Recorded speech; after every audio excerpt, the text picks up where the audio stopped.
వరంగల్ మామునూరు ఎయిర్పోర్టులో భూములు కోల్పోతున్న రైతులతో అధికారుల చర్చలు విఫలమయ్యాయి. ఎకరాకు 60 లక్షలు ఇస్తామన్న అధికారుల ప్రతిపాదనను రైతులు అంగీకరించలేదు. నక్కలపల్లి, గుంటూరుపల్లి, మామునూరుకు చెందిన రైతులతో కలెక్టరేట్లో సమావేశమయ్యారు అధికారులు.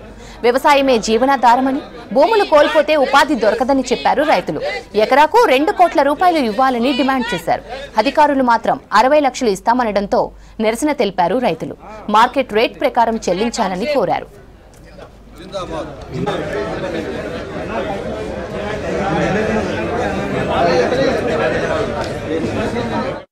రైతులకు సంబంధించిన వాళ్ళు ఎక్కువ బహుజనులు ఉన్నారు. ఈరోజు కలెక్టర్ ఆఫీస్లో మామునూరు ఎయిర్పోర్ట్ గురించి భూముల మీద సబ్ కలెక్టర్ చర్చ చేయడం జరిగింది. రైతులను పిలిచి అవమానపరిచినట్లుగా 60 లక్షలు ఇస్తాననడం భావ్యం కాదు. అక్కడ ఇప్పుడు జరుగుతున్న ప్రస్తుత రేటు 3 కోట్లు ఎకరం చొప్పున పోతున్నది.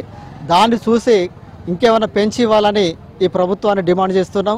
అలాగే ఒక ఇంటికో ఉద్యోగం, ఒక ప్లాట్ కూడా ఇవ్వాలనేది డిమాండ్. ప్రభుత్వం తరపున ప్రజలకు న్యాయం చేయాలంటే ఈ రేవంత్ రెడ్డి సర్కారు అన్ని హామీలు ఇస్తున్నారు, కానీ ఎన్నో పథకాలు ఇస్తున్నారు. మరి రైతులకి ఇస్తే ఏం పోతుందని మేము ప్రశ్నిస్తున్నాం.